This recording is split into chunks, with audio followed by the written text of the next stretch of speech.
Kem Saboura di kota Rafah kembali diserbu oleh pasukan Israel yakni IDF pada Kamis 20 Juni 2024 lalu. Penyerbuan IDF itu disambut perlawanan milisi perlawanan Palestina yang memicu bentrokan sengit. Bentrokan tersebut diindikasikan mengalami kerugian besar terhadap Kem Saboura. Sementara itu, Brigade Al-Qassam melaporkan bahwa mereka telah melakukan penyergapan rumit di lokasi tersebut. Penyergapan kompleks Al-Qassam itu menghancurkan tank dan kendaraan tempur atau rampur pendudukan Israel dan mampu membunuh tentara pendudukan dari jarak nol. Sebagai informasi, ini bukan pertama kalinya operasi militer tentara Israel dilakukan di Kem Sabora Rafah.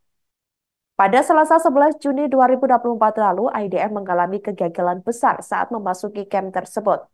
Pakar militer dan strategi perang asal Yordania yakni Nidal Abu Zaid menganalisis kegagalan IDF saat penyerbuan itu.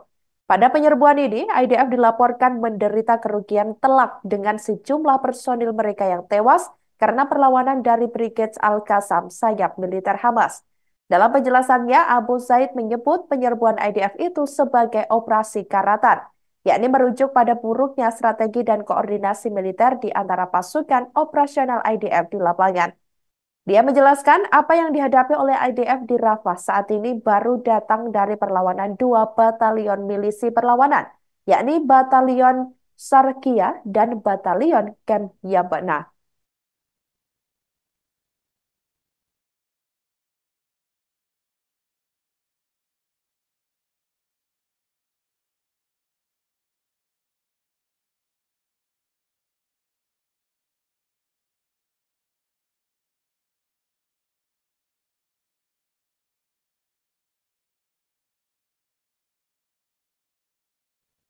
Kapal MV Tutor dilaporkan meledak di Laut Merah.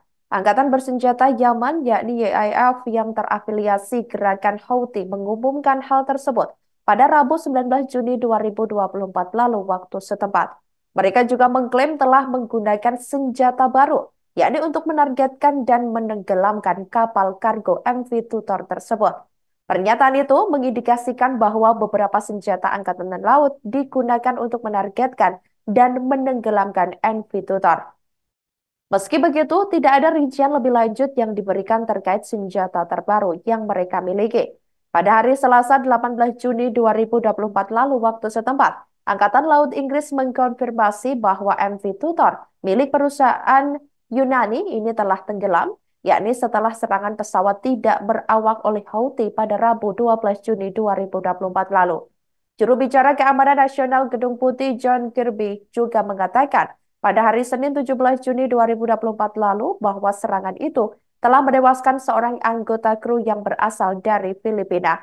Kelompok Houthi juga mengklaim kapal tersebut menjadi sasaran karena melanggar larangan mereka memasuki pelabuhan Haifa, di mana yang diduduki dan karena mematikan sistem identifikasi otomatis saat transit di Laut Merah. Kelompok Houthi mengklaim kapal tersebut menjadi sasaran. Hal itu karena bentuk pelanggaran hebat yang telah dilakukan oleh mereka.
Badan Lingkungan Perserikatan Bangsa-Bangsa, yakni UNEP, melaporkan dampak bangunan hancur selama perang di Gaza. Dilaporkan reruntuhan bangunan di jalur Gaza ini telah menggunung dengan total mencapai 39 ton.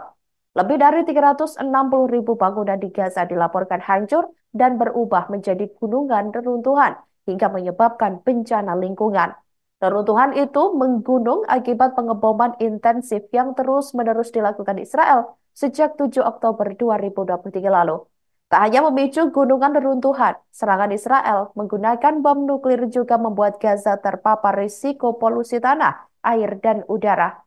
Hal itu menyebabkan kerusakan ekosistem alam terancam dan tidak dapat dipulihkan. Di sisi lain, perang yang tidak kunjung mereda memaksa masyarakat Gaza harus hidup berdampingan dengan tumpukan sampah. Selain merusak pemandangan, sampah-sampah itu juga menghasilkan bau busuk yang menimbulkan bahaya serius bagi kesehatan dan lingkungan pengungsi di Gaza. Menurut catatan Badan Bantuan dan Pekerjaan Perserikatan Bangsa-Bangsa untuk pengungsi Palestina yakni UNRWA, pada Kamis 20 Juni 2024 lalu, sampah di seluruh Gaza telah mencapai 330.000 ton.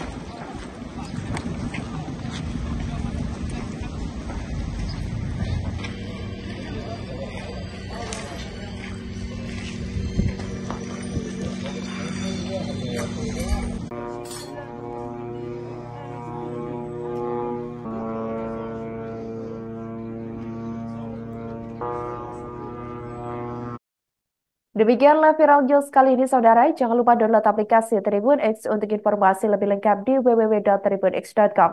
Tetap bersama kami dan selamat menyaksikan program selanjutnya. Terima kasih dan sampai jumpa. Download Tribun X sekarang. Menghadirkan lokal menjadi Indonesia.